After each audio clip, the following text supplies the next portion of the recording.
Thank you. Thank you, Starts, for the kind invitation to present here today. I'd also like to acknowledge the Aboriginal elders on the land on which we meet here today, the Cabra people of Darug Nation. It's a 30-minute presentation, so usually I do this over a whole day workshop, so there's going to be a lot that I'm going to try and cram into the workshop.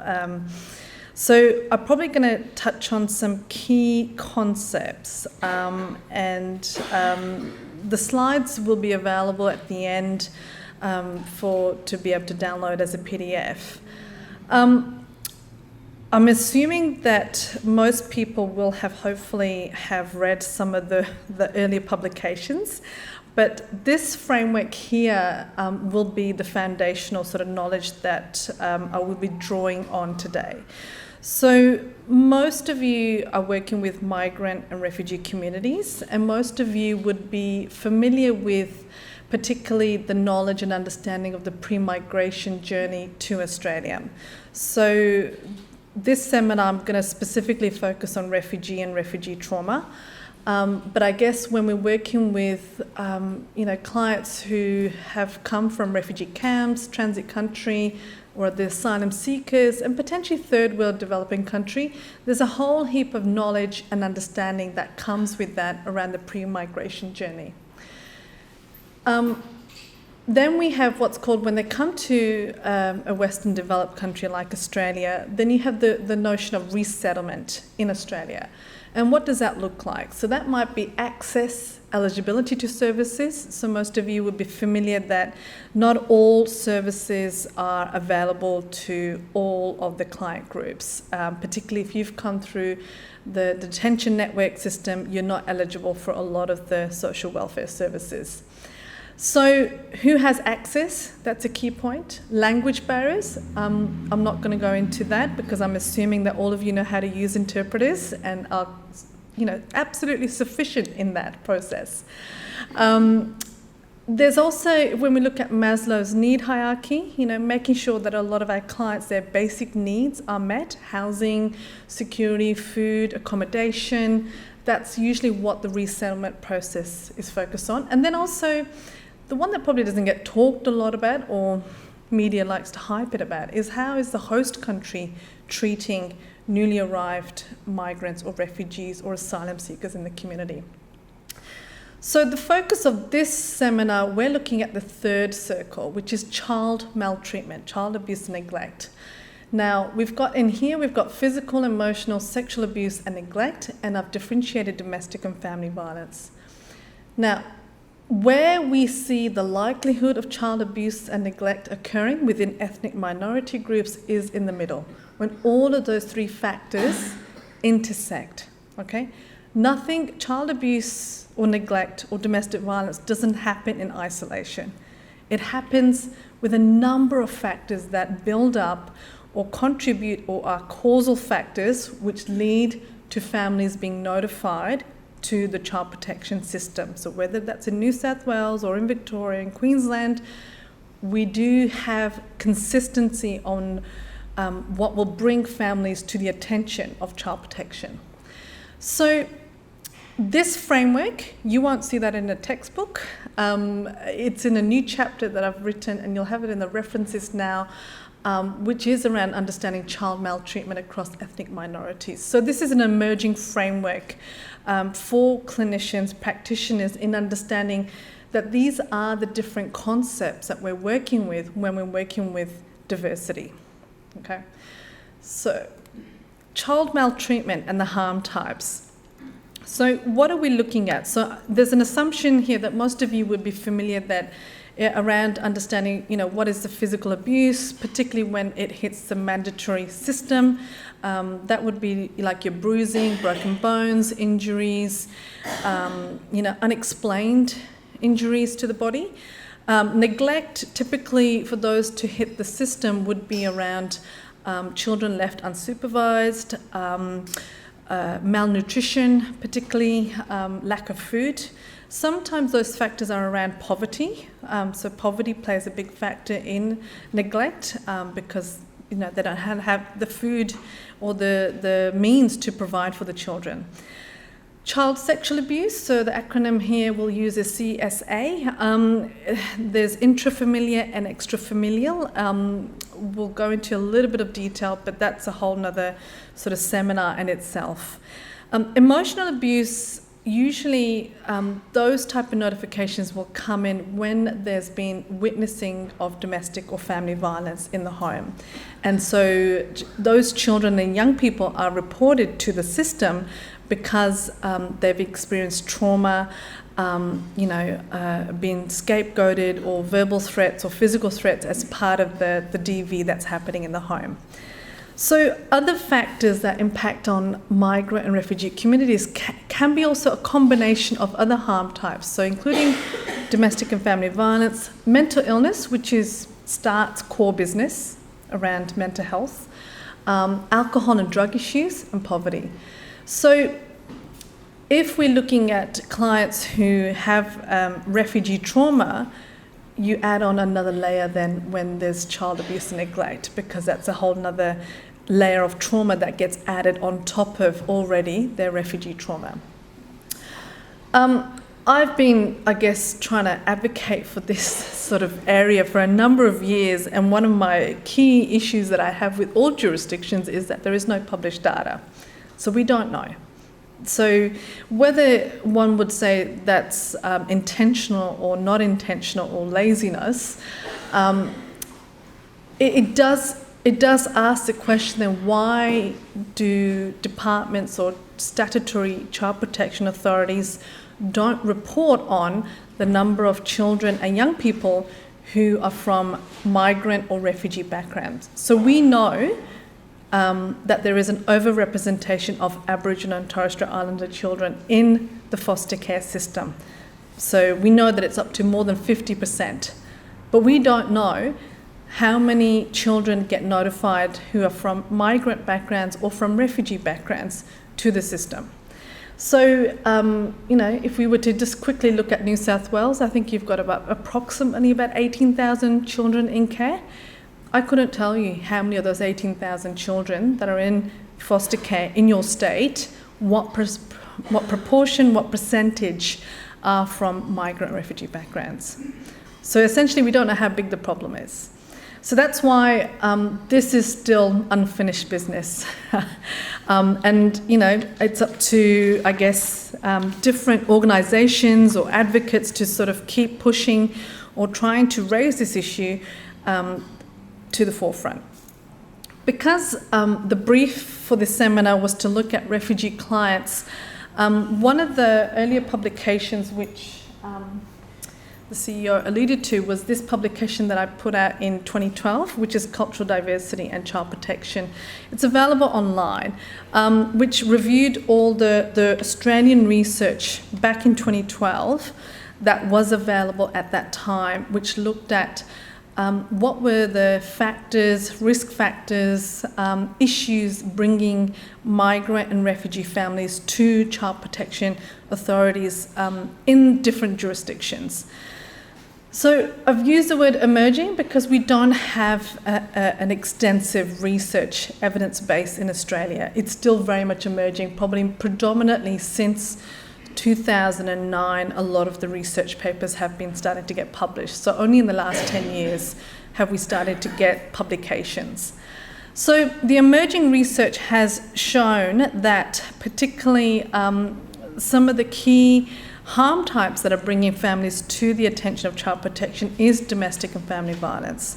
That is the top one. Second one would be harsh physical discipline. So your bruising, burning, marks, laceration, torture.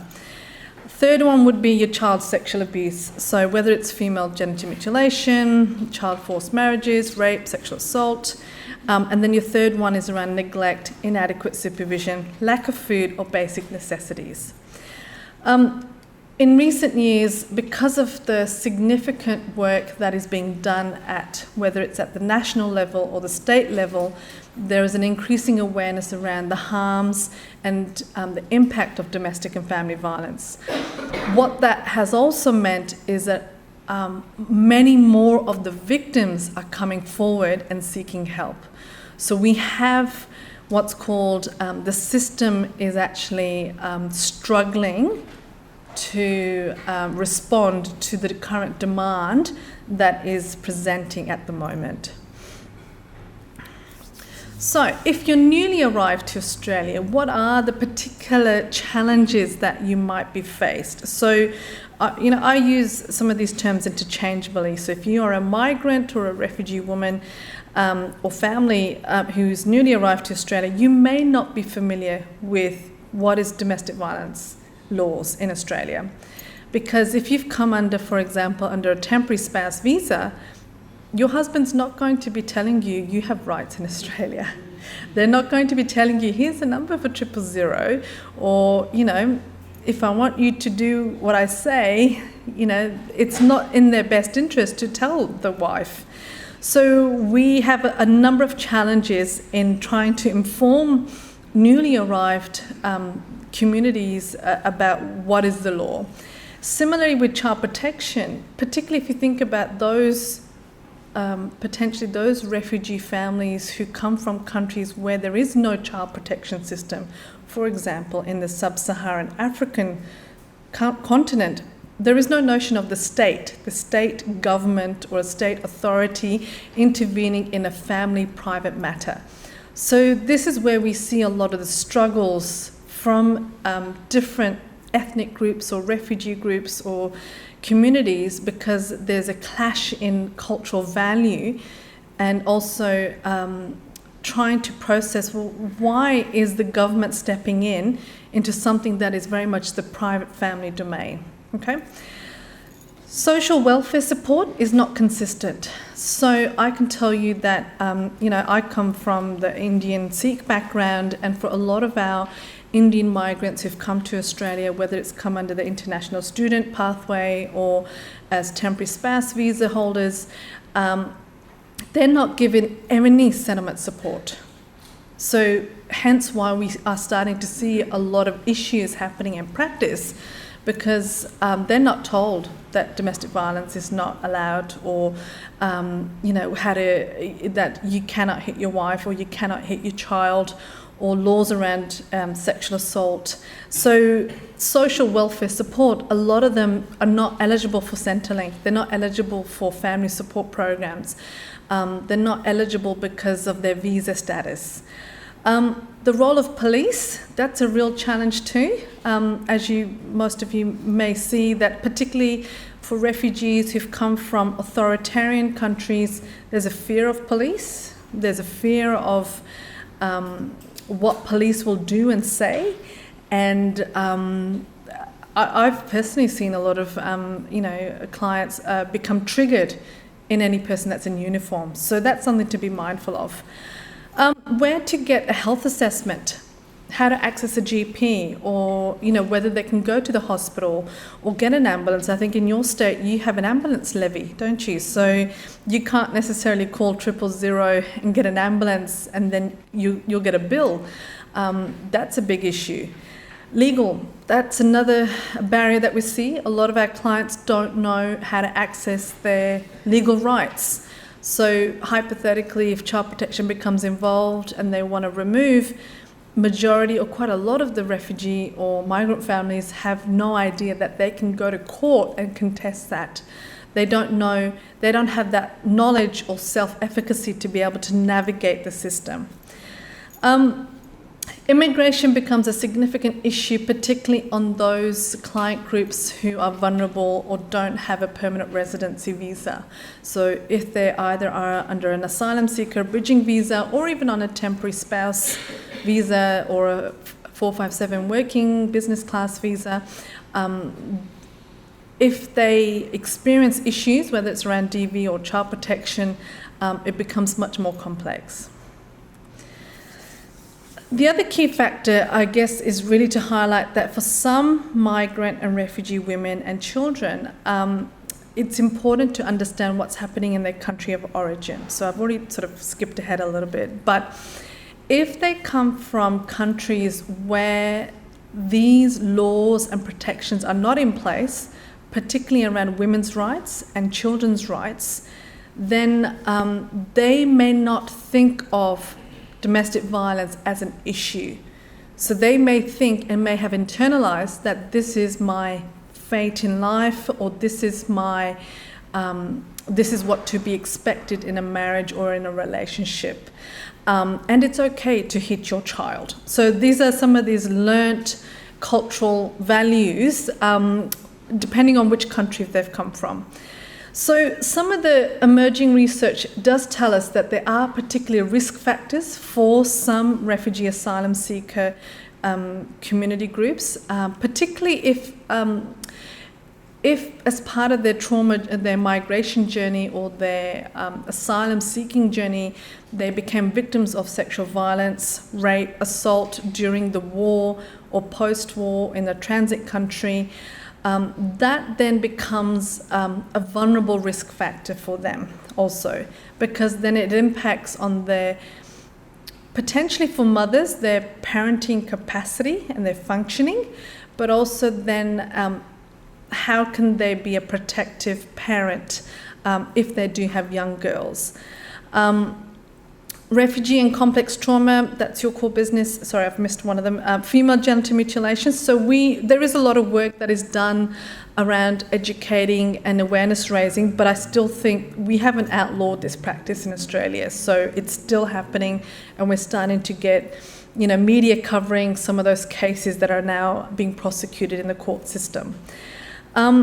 Young girls, particularly if they have had trauma due to refugee or sexual violence, they may become further vulnerable to further abuse down the track as part of their transition into young adolescence, because they haven't had time to process protective behaviours or learn, or that's the resilience that's required to mitigate some of the vulnerability that would be there. Okay, I'm conscious that I'm already going through so much so much to cover and less time. Okay, now this is a really useful framework, and I'll explain why I've incorporated a lot of this into all of my DV workshops now. So currently I've started the journey of doing a PhD, and so part of doing the literature review was to look at, well, what is the global prevalence of intimate partner violence across the world? And so the World Health Organization did a global study back in 2013. So if you put it into Google, you'll find the reference. What I found really helpful in this report, even though it's done back in 2013, 2013, it actually shows us the pathways and the health effects on the victims if they become victims of intimate partner violence. So what you have here is physical trauma. So if there's been physical trauma, then there'll be an injury. So whether that's broken bones, head injury, lacerations, potentially that might lead to a disability, okay? If there's been psychological trauma or stress, then there will be what's a mental health problems like your anxiety, depression, PTSD, all of those, suicidality. So that's one presentation. Then you'll have what's substance abuse. So a lot of the women that I see in clinic will also have comorbid presentation of drugs, drinking, alcohol, smoking, because that is a mind-numbing coping mechanism because they've been a victim of DV, okay? So then, due to those two factors, you will have what's non-communicable disease and the somatoform. So if most of you here today work in psychotherapy or as clinicians, you will be familiar that the psychosomatic symptoms of people who've experienced trauma, it can be in different parts of your body. So, whether it's stomach pain, bowel, chronic pain, and also high blood pressure, cardiovascular. These are all presentations which can lead to disability potentially as well. Now, the third part is around fear and control. So the other framework that's useful here is the Duluth model, the power and control wheel. So I'd also encourage you to download the power and control wheel for immigrant. That's quite useful and helpful when you're doing your assessments. In this aspect, you've got two things that might happen: limited sexual and reproductive control, so lack of contraception and unsafe sex. And then also implications for healthcare, where there's a lack of autonomy and difficulty seeing a doctor without the husband being present. So I've seen that. Then what we have is, if there is a pregnancy, then there's perinatal, antenatal health, low birth weight, premature or pregnancy loss, stillbirth, miscarriage. They can have other implications of sexual and reproductive health around unwanted pregnancy, abortion, HIV, other STIs and gynecological problems. Now, as we know in this area, we have a disability, but then we also have death. So we have a high domestic homicide rate, where typically one woman per week is killed due to domestic violence. Now, how that is recorded, whether it's a homicide, the Australian Institute of Criminology is about to start some research in looking at the suicides, because that is one implication. So if we look at mental health and they haven't been able to leave that unsafe relationship, then they may think that suicide is the only way out. And that hasn't been captured. So we may have a higher rate of this than what we know of. So this is just for intimate partner violence. You add this to child abuse and neglect, this is where it starts to get complex. Because if you add children whose mothers have experienced all of this, what does that mean for the environment that they're growing up in, and some of the implications around the trauma that they're witnessing, experiencing, whether it's in utero or post-birth or in their childhood. I mean, I've seen women who've been victims of DV for maybe 10 years, they've stayed, 10 to 15 years. So that's a long time to be with someone in a violent or unsafe relationship. Okay, now, I'm conscious of time, so there's a lot to cover, but we will get there. What are the projects, because I just wanted to, I guess, be very focused for this seminar, was I did a project with Zigzag, which is a young women's sexual assault service in Brisbane. And what they found was, in recent years, 50% of the young women accessing their service were from young African backgrounds. So they sought me out and to work on a project to look at why was there such a huge increase in this cohort of young women coming in and seeking help for sexual assault. So what we did a digital storytelling project called Speak Up, Speak Out.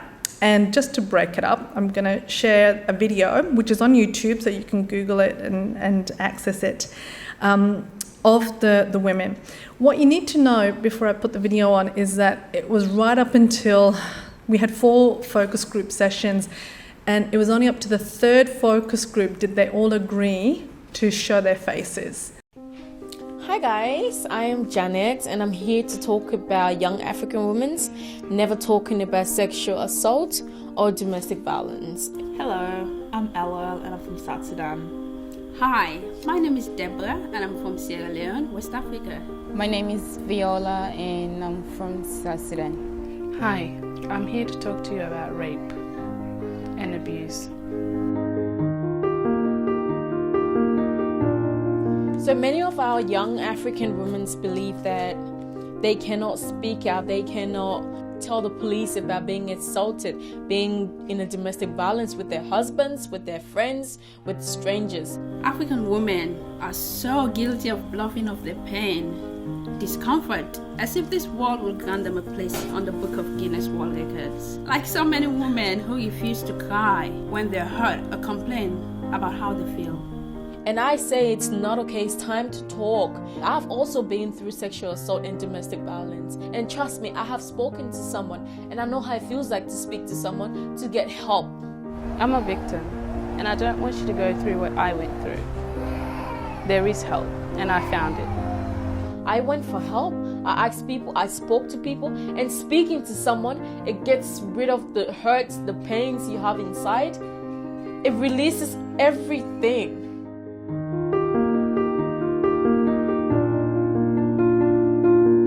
I know it is difficult to talk about things like that, But within our community, we need voice. We need to speak about things like that. Speak up and speak out.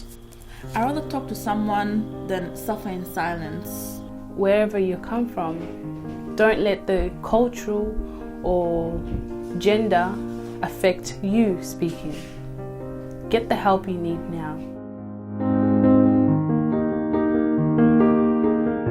I know a lot of young women that stay in a relationship because they're afraid to be single or what society thinks about them. But I don't believe that any woman should settle for less or to be with a man that doesn't know her worth, because I believe that we all deserve so much better. You might not be perfect enough for him, but don't let that change you, because in someone else's point of view, you are more than perfect, just the way you are.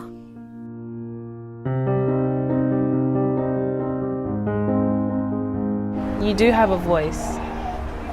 Don't let anybody speak for you. Be happy, be bright, be transparent, be educated, but be yourself. No one talks about it. I want to talk about it.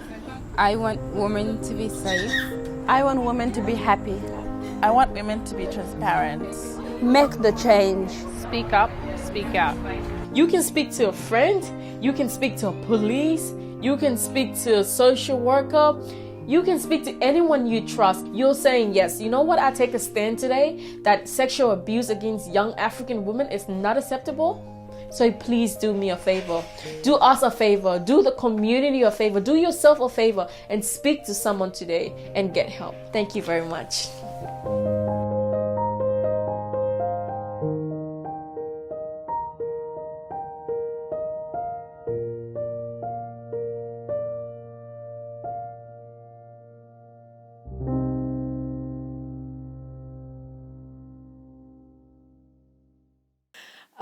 What do people think of that video? Yeah? Is it an issue that you're seeing in practice with sort of, young people, or particularly if they come from a refugee background and trying to access help? So that's okay. While this sort out, I'll keep going. One of the other cohorts that I wanted to focus on, just to give a bit of a different example, was a lot of my work over the recent years has been to highlight family violence within the Indian community, and to look at, well, what are the particular issues that are happening, and whether, it's happening higher prevalence or lower prevalence. So there have been probably about 14 to 15 domestic homicides of Indian victims, and a number of those domestic homicides involved children, where particularly the mothers also, what would be described in the literature as battered wife syndrome. So not only then does she, potentially kill herself, but then also kill the children, and as a presentation of the domestic violence. So that is the extreme. But sometimes what I've found is that the voices and the stories of cases involving non-white victims, whether they are migrants or refugee backgrounds, don't necessarily get highlighted in the media or as part of the discussion we're here. Yeah. So thank you. So this double murder tragedy was probably the one that I found to be quite confronting, because at that time I was also working in Cairns and got to know the community, the Sikh community in Cairns. So it took 3 years for the perpetrator to be charged. His 17-year-old daughter actually witnessed him stabbing his wife and his mother-in-law. The father-in-law was also stabbed, and the 17-year-old was also stabbed. So he was given a life sentence only just in May this year for the 2 murders, and then 15 years for attempted murder, and then 2 years for unlawful wounding. In the victim impact statement of the 17-year-old daughter, who has now completed her university studies, she, what was reported in the ABC after the sentence was given, that she described her father as a very selfish man, and that he robbed her of a mother and grandmother who will never see her get married or graduate from university. So even though I'm showing you some extreme cases, when we think about child abuse, child protection, and domestic violence, if domestic violence is the highest harm type that's bringing families to the attention of child protection, that knowledge is important when also dealing with child abuse and neglect. So she was 17 years old. That was a lot of trauma, and I don't know enough about how many years of trauma that would have been prior to the stabbing. So it made it, because he had an alcohol problem, he was unemployed, and so there was financial stress, but then they were not connected to any mainstream service due to shame and culture, and we don't talk about our private business in the public domain. So that's just to give you a bit of a different example. All right, clinical interventions, where do I start? So depends on who is your client. So if you're working in a therapeutic setting, are you working with the parent, or are you working with the child or the young person? I sometimes work with all three, and it can be quite challenging, because if the children start to make disclosures about the parent who you are also working with, that can cause conflict and ethical dilemma within your intervention. So there's benefits of having two therapists, but then there's also a benefit of having one therapist who could potentially do family therapy and work holistically with the family as well. It's also tied into trauma-informed practice. So it may be that some of the clinicians have a very good knowledge of refugee trauma, but if you're working with child abuse neglect, you also need to understand attachment and the trauma that also is from understanding how complex trauma or is presented when children experience child abuse neglect. Okay, it's bringing up another thing. Okay, hold on. Oh, it doesn't like, okay, that's fine. There's a thing that's coming up on the screen. Culturally sensitive framework, look, really important to look at language and religious considerations. I will talk about spirituality as a way of building resilience and hope. So just as we know in neuroscience and in Western medicine, we're trying to promote meditation and yoga and deep breathing, some of our clients also have a spiritual framework. And I know that if you, with the client's consent, you utilize that into your intervention, that can also instill hope. I find particularly with children, if the literacy is not good, you would know this: narrative, visual, art, play, therapy. These are all of the other type of modalities that work really effectively. Particularly if there's a lot of trauma, I find the play therapy aspect is that it gives the child a language to describe some of their fears. So it may not mean a lot when they're doing stuff with the toys, but they're actually articulating their emotions through their play.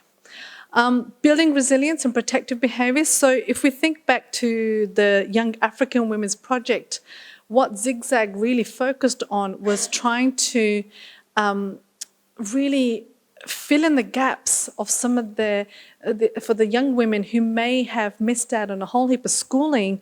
Also, women's health, reproductive rights, what is consent, how do you give consent, knowing whether you're being manipulated. There's culture, there's shame, there's different issues that impact on you, and how to navigate that. Look, psychoeducation, really important. Sometimes really breaking it down. I use a lot of visual aids, particularly just trying to help people understand, well, what is anxiety? How does it affect your brain? How does it affect your thoughts? How does it affect your behaviour? So sometimes just writing it down or using visual aids, that really helps. I'm a huge fan of working holistically, so I'll show another sort of diagram after this slide. And also I think it's really important to look at, well, what's your focus? What's your goal? Are you doing short-term therapy? Are you doing long-term therapy? Because I know if there is complex trauma, are you going to be emotionally available for this client for how long? How much investment are you putting into it? Is it only 6 months? Is it 12 months? Is it 18 months?